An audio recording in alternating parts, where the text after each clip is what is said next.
Welcome to the deep dive. Today we're digging into a really specific personal account. It's called Friend Abandoned at Airport. Okay. Yeah, it's all about this trip back in 2014.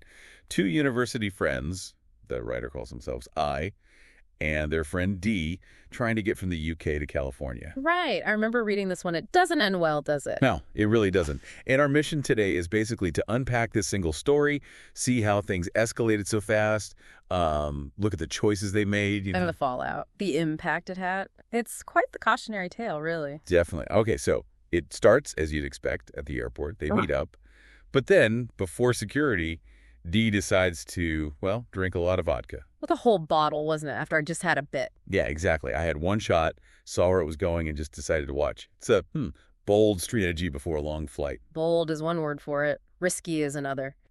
Especially in an airport environment, which is already kind of stressful. Alcohol just amplifies everything. Totally. And the first red flag, it pops up pretty quick, in the security line, apparently it was super long. Ah, the classic long security line test of patience. Right. And Dee failed it. Got so impatient that a guard actually had to step in, tell him to calm down. Okay, so he's already drawing that kind of negative attention early on. Not great. Not great at all. And things didn't really get better at the gate.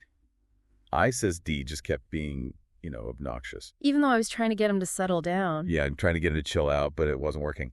Then their boarding group gets called, and G can't find his boarding pass. Oh, boy. Okay. Happens to the best of us sometimes. Sure, but the staff were trying to help. They suggested he just step aside for a second, look for it properly. Reasonable, right? Completely reasonable. Lets the line keep moving, gives him space. But he refused. Yeah. Just flat out refused to move. Okay, that's less reasonable. That suggests the alcohol is really impairing his judgment now. Exactly. And that refusal, that's when it properly blows up. D apparently starts shouting abuse at the airline staff. Yeah, including a really specific, pretty vile offensive term. And that was it. The staff made the call. He's too drunk to fly. Makes sense. They have a duty of care to everyone on board. Aggression plus obvious intoxication. They kind of have to deny boarding. Right. So Dee's reaction to that is apparently just yelling about needing to get to the United States. As if that changes anything at this point. I know. And then the airport police show up. Get this, in a golf cart. A golf cart. Okay, adds a slightly surreal touch. Doesn't it? So I sees this unfolding, is understandably cringing. And when the police ask if they're together, I pretends not to know him. Wow. Okay. That's a moment, isn't it? A real split-second decision. It really is. And while D is being dealt with by the police, the boarding line starts moving again. And I just gets on the plane. Leaving D behind, presumably still arguing or struggling. Yeah, the count says, I saw D struggling with the police as they boarded. Rough. That's intense. You can see why I might make that call, though. Self-preservation kicks in, maybe. Avoid getting dragged into the mess. Still tough. Super tough. And the aftermath, well, I didn't hear anything for 2 days.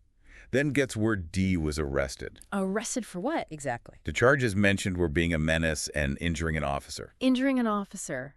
So it escalated physically after I boarded. Wow. Seems like it. Yeah. Obviously, D missed the trip entirely. He got a refund from the original airline, apparently. But a last-minute ticket would cost way more. A fortune, yeah. So I ended up going to California alone after all that planning. That's a lonely trip under the circumstances. And what about D? Any contact later? Years went by with nothing. And the last time they did speak, according to I, D still thought he was completely in the right. Seriously. Still believed he was wrongly arrested. Apparently so.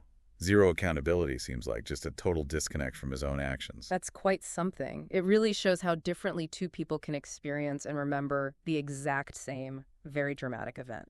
It really does. So, recapping. A trip derailed by alcohol. Poor choices escalating quickly, leading to arrest, a missed vacation, and a fractured friendship.